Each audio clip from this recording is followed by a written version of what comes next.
Chapter 14. The Secret Chamber of Misk. The arms of the metal device seized me, and I found myself held helplessly by the arms suspended some 5 feet above the floor. Behind me the panel had slid shut. The room was rather large. It was bleak and coated with plastic.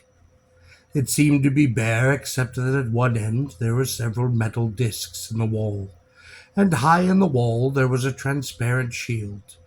Viewing me antiseptically through the shield was the face of a priest king.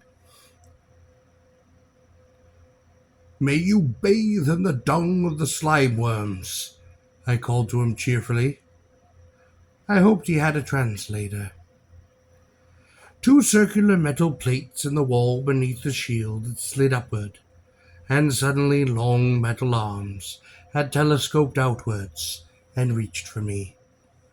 For an instant I had considered scrambling out of their reach, but then I had sensed that there would be no escape in the smooth, closed and carefully prepared room in which I found myself. The metal arms had locked on me. They had lifted me from the floor. The priest king behind the shield did not seem to notice my remark. I supposed he did not have a translator. As I dangled there, to my irritation, further devices, manipulated by the priest king, emerged from the wall and extended towards me. One of these, wath-maddening, delicately snipped the clothing from my body, even cutting the thongs of my sandals. Another deftly forced a large, ugly pellet down my throat. Considering the size of a priest king and the comparatively small scale of these operations, I gathered that the reduction geared on the mechanical appendages must be considerable. Moreover, the accuracy with which the operations were performed suggested a magnification of some sort. I would learn later that practically the entire wall which faced me was such a device, being in effect a very large scent reinforcer. But at the time I was in no mood to admire the engineering talents of my captors. "May your antenna be soaked in grease," I called to my tormentor. His antenna stiffened, and then curled a bit at the tips. I was pleased. Apparently he did have a translator.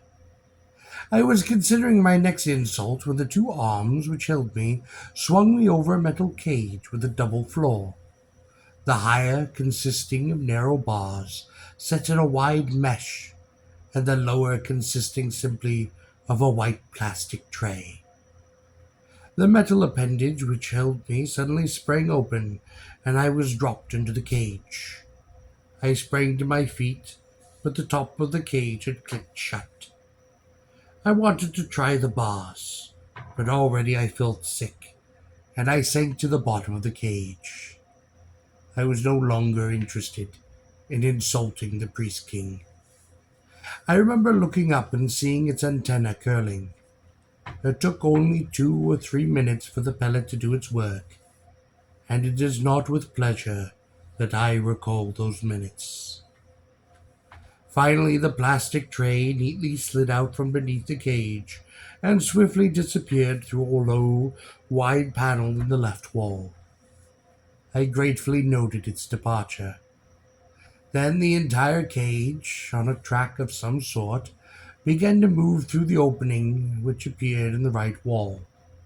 In the following journey, the cage was successfully submerged in various solutions of various temperatures and densities, some of which, perhaps because I was still ill, I found exceedingly noxious. Had I been less ill, I would undoubtedly have been more offended. At last, after sputtering and choking, had been duly cleansed and rinsed several times, and then it seemed several times again, the cage began to move slowly and mercifully between vents from which blasts of hot air issued. Eventually it passed slowly between an assortment of humming projection points, for wide beam rays, some of which were visible to my eye, being yellow, red, and a refulgent green. I would later learn that these rays, which pass through my body as easily and harmlessly as sunlight through glass, were indexed to the metabolic physiology of various organisms, which can infect priest kings. I would also learn that the last known free instance of such an organism had occurred more than 4,000 years before. In the next few weeks in the nest, I would occasionally come upon diseased mules. The organisms which afflicted them are apparently harmless to priest kings, therefore they are allowed to survive. Indeed, they were regarded as mattocks, in the nest but not of the nest, and are thus to be tolerated with equanimity. I was still quite ill when, clad in a red plastic tunic, I rejoined the two slaves in the hall outside the door. "I looked much better," said one of them.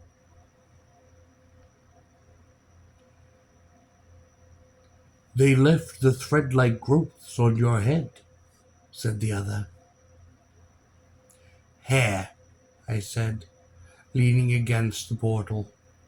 "Strange," said one of the slaves. "The only fibrous body growths permitted mules are the lashes of our eyes." This, I suppose, would have to do with protecting the eyes from particles. Idly and not feeling well, I wondered if there were any particles about. "He is a mattock." "He is a mattock," said one. "That is true," said the other. I was glad that the tunic I wore was not of the Ubar purple, which would proclaim me as a slave of priest kings. "Perhaps if you are very zealous," said one, "you can become a mule." "Besides," the other, "then you would not only be in the nest, but of the nest." I did not respond. "That is best," said one. "Yes," said the other. I leaned back against the portal of the hall of processing, my eyes closed. I took several slow, deep breaths. "You have been assigned quarters," said one of the two slaves. "A case in the chamber of Misk." I opened my eyes. "We will take you there." "A sigh," said the other. I looked at them blankly. "A case?" I asked. "He is not well," said one of the slaves. "It is quite comfortable," said the other, "with fungus and water." I closed my eyes again and shook my head. I could feel them gently take my arms, and I accompanied them slowly down the hall. "You will feel much better," said one of them, "when you have had a bit of fungus." It is not hard to get used to mule fungus, for it has almost no taste, being so extremely bland, pale, and whitish. It is a fibrous vegetable-like matter. I know of no one who has moved much in one direction or the other by its taste. Even the mules, many of whom have not been bred in the nest, do not particularly like it, nor do they particularly despise it. It is eaten with much the same lack of attention that we normally breathe of the air. Mules feed 4 times a day. In the first meal, mule fungus is ground and mixed with water, forming a porridge of sorts. For the second meal, it is chopped into rough 2-inch cubes, and for the third meal, it is minced with mule pellets and served as a sort of cold hash. The mule pellets are undoubtedly some type of dietary supplement, and at the final meal, mule fungus is pressed into a large flat cake and sprinkled with a few grains of salt. Misk told me, and I believe him, that mules had occasionally slain one another for a handful of salt. The mule fungus, as far as I can tell, is not much different from fungus raised under ideal conditions from specially selected spores, which grace the feed troughs of the priest kings themselves. A tiny sample of which was once given me by Misk. It was perhaps a bit less coarse than mule fungus. Misk was much annoyed that I could not detect the difference. I was much annoyed when I found out later that the major difference between the high quality fungus and lower grade mule fungus was simple smell. I was in the nest, incidentally, for more than 5 weeks before I could even vaguely detect the odor difference, which seemed so significant to Misk. And then it did not strike me as being better or worse than that of the low grade mule fungus. The longer I stayed in the nest, the more accurate became my sense of smell. It was an embarrassing revelation to me to discover how unaware I had become of these varied, rich sensory cues so abundantly available in my environment. I was given a translator by Misk, and I would utter Gorean expressions into it, and then wait for the translation into the language of the priest kings. In this way, after a time, I became capable of recognizing numerous meaningful odors. The first odor I came to recognize was Misk's name, and it was delightful to discover, as I became more practiced and sensitive, that the odor was the same as his own. One of the things I did was run the translator over the red plastic tunic I had been issued and listen to the information which had been recorded upon it. There was not much, save my name and my city, that I was a mattock under the supervision of Misk, and that I had no record scars, and that I might be dangerous. I smiled at the later caution. I did not even have a sword. I was sure that, in any battle with priest kings, I would constitute but a moment's work for their fierce mandibles and the bladed horde-like projections upon their forelegs. The case which was to occupy in Misk's chamber was not as bad as I had anticipated. Indeed, it seemed to me far more luxurious than the appointments in Misk's own chamber, which seemed utterly bare, except for the feed trough and numerous compartment dials, switches, and plugs mounted in a single wall. The priest kings eat and sleep standing. They never lie down, except perhaps to die. The bareness of Misk's chamber was, however, as it turned out, only apparent bareness to a visually oriented organism, such as myself.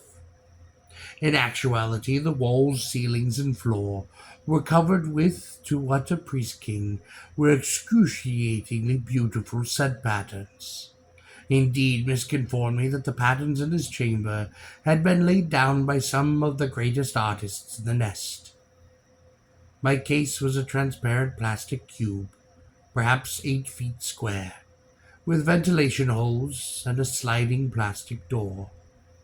There was no lock on the door, and thus I could come and go as I pleased. Inside, there were canisters of mule fungus, a bowl, a ladle, a wooden bladed fungus knife, a wooden headed fungus mallet, and a convenient tube of mule pellets, which discharged its contents one at a time, following my depressing of a lever in the bottom of the tube. A large inverted jar of water, by means of which an attached, somewhat shallow, watering pan was kept filled. In one corner of the case there was a large circular padding, a few inches deep, of soft, rough-cut, reddish moss, which was not uncomfortable and was changed daily. Adjoining the cube, reached from the cube by sliding plastic paddles, were a lavatory facility and a washing booth. The washing booth was remarkably like the showers with which we are familiar, except that one may not regulate the flow of the fluid. One turns on the fluid by stepping into the booth, and its amount and temperature are controlled automatically. I had naturally supposed the fluid to be simply water, which it closely resembled in appearance, and once had tried to fill my bowl for the morning meal there, rather than ladling the water out of the water pan. Choking and my mouth burning, I spat it out of the broth. "It is fortunate," said Misk, "that you did not swallow it, for the washing fluid contains cleansing additive that is highly toxic to human psychology." Misk and I got on rather well together after a few small initial frictions, particularly having to do with the salt ration and the number of times a day that washing booth was to be used. If I had been a mule, I would have received a record scar for each day on which I had not washed completely 12 times. Washing booths, incidentally, are found in all mule cases, and often, for convenience, along the tunnels and in public places, such as the plazas, shaving parlors, pellet dispensaries, and fungus commissaries. Since I was a mattock, I insisted that I should be exempt from the duty of the 12 joys, as it is known. In the beginning, I held out for 1 shower a day as quite sufficient, but poor Misk seemed so upset that I agreed to up my proposal to 2. He would still hear nothing of this, and seemed firm that I should not fall below 10. At last, feeling that I perhaps owed something to Misk's acceptance of me in his chamber, I suggested a compromise at 5, and for an extra salt packet, I would do 6 on alternate days. At last, Misk threw in 2 extra salt packets a day, and I agreed to 6 washings. He himself, of course, did not use a washing booth, but groomed and cleaned himself in the age-old fashion of the priest kings, with his cleaning hooks and his mouth. Occasionally, after we got to know one another better, he would even allow me to groom him. And the first time he allowed me, with the small grooming fork, used by favored mules, to comb his antenna, I knew that he trusted me, and liked me, though for what reason I could not tell. I myself also grew rather fond of Misk. "Did you know," said Misk once to me, "that humans are among the most intelligent of the lower orders?" "I am glad to hear it," I said. Misk was quiet, and his antenna waved nostalgia. "I once had a pet mule," he said. I looked upon my case. "No," said Misk. "When a pet mule dies, the case is always destroyed, lest there be contamination." "What happened to him?" I asked. "It was a small female," said Misk. "It was slain by Sarm." I felt a tension in the foreleg of Misk, which I was grooming as though it were involuntarily prepared to invert, bringing out the blade-like projectile. "Why?" I asked. Misk said nothing for a long time, and then he dejectedly lowered his head, delicately extended his antenna to me for grooming, and after I had combed them for a bit, I sensed he was ready to speak. "It was my fault," said Miss. "She wanted to let the thread-like growths on her head emerge, for she was not bred in the nest." Misk's voice came from the translator as consecutively and mechanically as ever, but his whole body trembled. I removed the grooming fork from his antenna in order that the sensory hairs be not injured. "I was indulgent," said Misk, straightening up so that his long body now loomed over me, inclined forward slightly from the vertical, in the characteristic stance of the priest king. So it was actually I who killed her. I think not, I said. You tried to be kind. And it occurred on the day on which she saved my life, said Misk.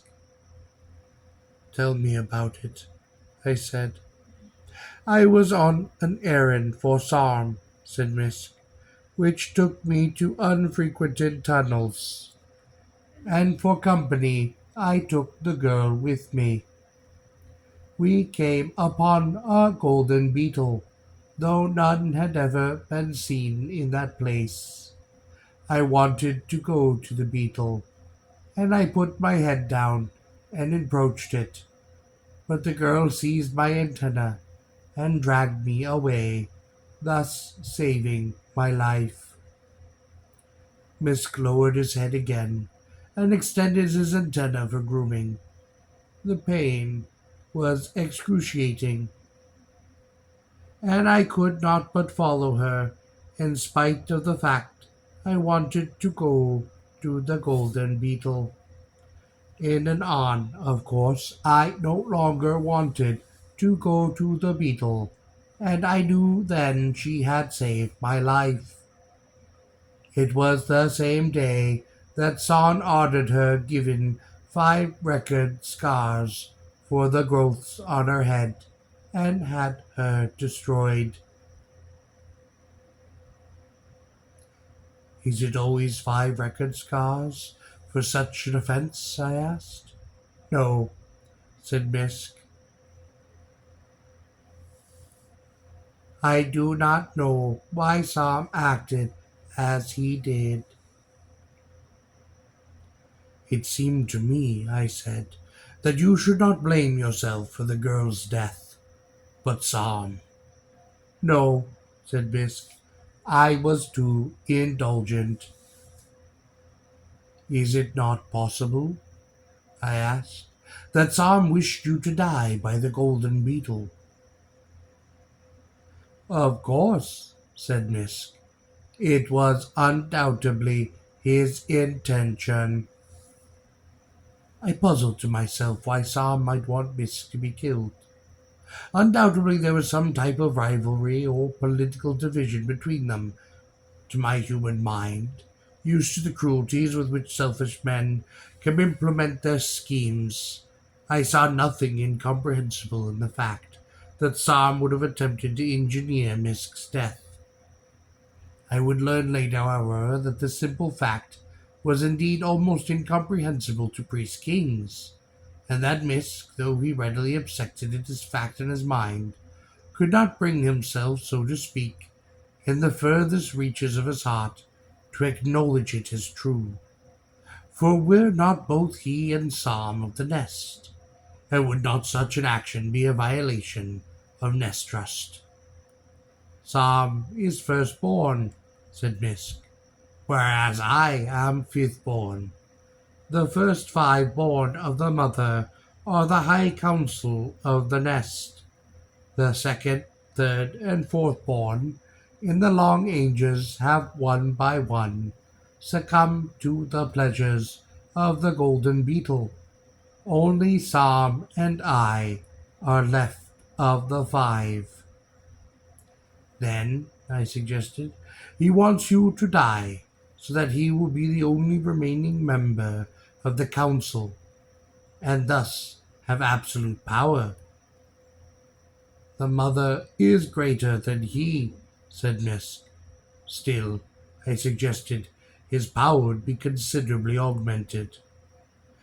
Misk looked at me, and his antenna had a certain lack of resilience. The golden hairs had seemed to lose some of their sheen. You are sad, I said. Misk bent down until his long body was horizontal. He then inclined downward yet more towards me. He laid his antenna gently upon my shoulders, almost as though a man might have put his hands upon them. You must not understand these things, said Misk. In terms of what you know of men, it is different. It seems no different to me, I said. These things are deeper and greater than you know, than you can now seem to understand. They seem quite simple enough to me. No, no, you do not understand. Misk's antenna pressed a bit down upon my shoulders. But you will understand. The priest king then straightened. He stalked to my case, and with his two forelegs he gently lifted it and moved it aside. The ease with which he did this astonished me, for I'm sure that its weight must have been several pounds. Beneath the case I saw a flat stone with a recessed ring. Misk bent down and lifted this ring. I dug this chamber myself, day by day, over the lifetimes of many mules. I took a bit of rock dust away and scattered it here and there, unobserved, in the tunnels. I looked down into the cavern, which was now revealed. I requisitioned as little as possible. You see, said Misk, even the portal must be moved by mechanical force. He then went to a compartment in the wall, withdrew a slender black rod, and broke the end of the rod off. It began to burn with a bluish flame. This is a mule torch, said Misk, used by mules who raise fungus in darkened chambers. You will need it to see.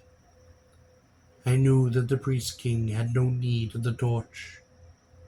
Please, said Misk, gesturing toward the opening.